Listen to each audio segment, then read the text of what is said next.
Wala nang mangyayari dahil walang isang salita ang presidente. Walang isang salita yan. Ba't tayo maniniwala? Siya nagsabi, nakakaya kayo. Dapat nakakaya tayo eh. Kasama yung Sir Diskaya, sila ang kontraktor niya eh.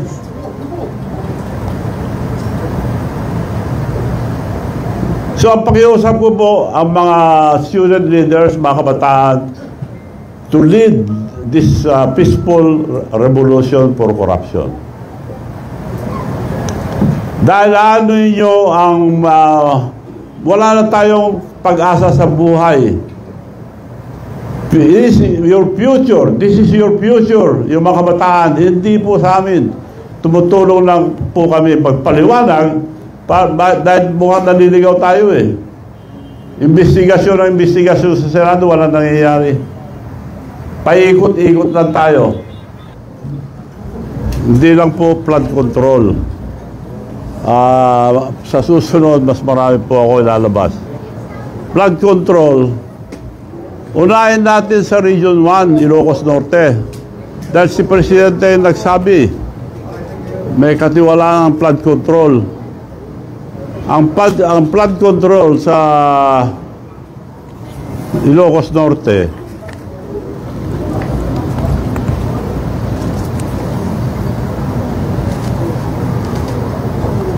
anong year ito? Panahon na ni President BBM, 10 billion. At ito ngayon pinag-uusapan, mga flood control. Sino ngayon ang binibintangan? Diskaya ang gumawa. Ang mga kontraktor nila sa Ilocos Norte, Diskaya rin eh. Paano tayo maniniwala ngayon sa mga pinagsasabi din ng mga iniimbestiga? Mga kontraktor nila, maraming kumpanya.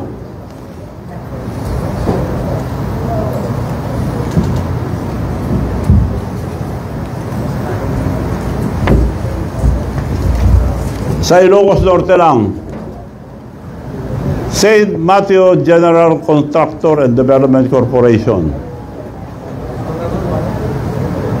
962 million plus, almost a billion. St. Gerard Construction General Contractor and Development Corporation, 608 billion. Alpha and Omega General Contractor and Development Corporation, St. Timothy Construction Corporation. 4 ito sa Ilocos Norte. Paano nila hindi alam ito? Eh, probinsya niya ito. Paano tayo maniniwala ngayon kay Presidente? Dapat yung mga inapoy niya na Independent Commission on Infrastructure, mabubuting tao po yun. Kilala ko po si Mayor Magalong. Mabuting tao. Yung pinsan ko, yung isa,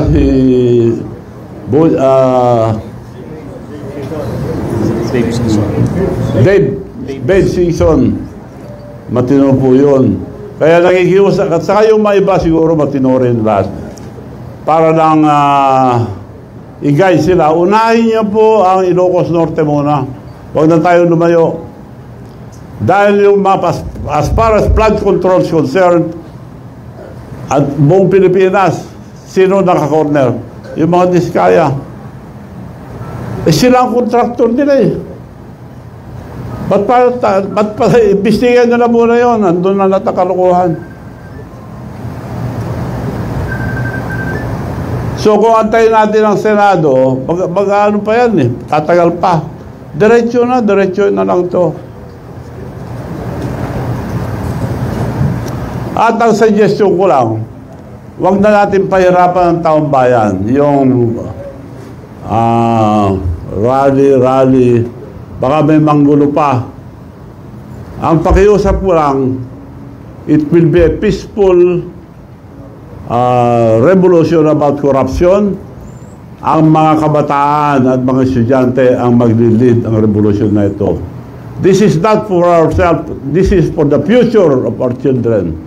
Mga kabataan, pabayaan natin sila mag-lead itong revolusyon para matanggal ang graft and corruption.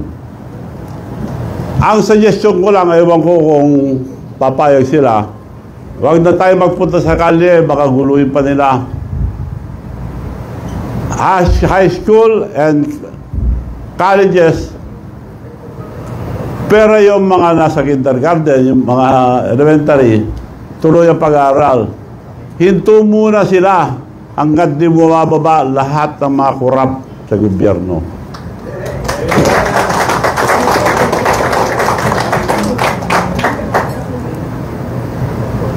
Ngayon, kung ayaw nila mag-resign, sila nagpapahirap sa mga estudyante. Kaya nakikiusap ako sa mga kabataan, mga student leaders, tumayo kayo dahil karapatan nyo to, dahil kinabukasan nyo to. Hindi po para sa amin, tumutulong lang po kami rito sa inyo. Ang mga opisyal naman, mga military and police, generals, mga officials, pabayaan niyo po yung mga anak niyo sumama sa protesta ng korupsyon. Huwag niyo silang pigilin para walang gulo. So yun po ang aking suggestion sa mga kabataan. Huwag na lang sila pumasok muna, magbakasyon muna sila. Kung hindi alis, aanuhin natin yung... Paalala ko lang, education is very important. Pero anong kinabukasan nila? 17 trillion ng utang ang Pilipinas, so utang pa sila. Saan napupunta? Sa korupsyon. So, yun lang po pakiusap ko. Pabayaan natin ang mga kabataan, mga student leaders, sila mag-lead itong revolusyon ng korupsyon. Wag na suggestion ko lang, pwede rin kayo pupunta sa mga rally, pero baka may manggulo, baka mapahama kayo. Ang suggestion ko, walang gulo. Wag na lang kayo pumasok. But tumayo kayo, karapatan nyo magprotesta. Dahil sa ang gobyerno natin, wala nang mangyayari. Dahil walang isang salita ang presidente. Walang isang salita yan. Ba't tayo maniniwala? Siya nagsabi, nakakaya kayo. Dapat nakakaya tayo eh. Kasama yung sila Diskaya, sila ang kontraktor niya eh.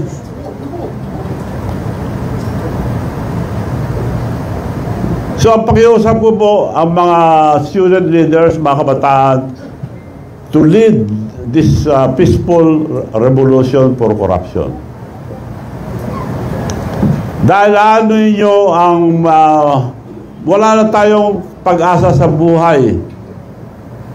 This is your future. This is your future. Yung mga kabataan, hindi po sa amin. Tumutulong lang po kami pagpaliwanag dahil mukhang naliligaw tayo eh. Investigasyon sa Senado, walang nangyayari. Paikot-ikot lang tayo.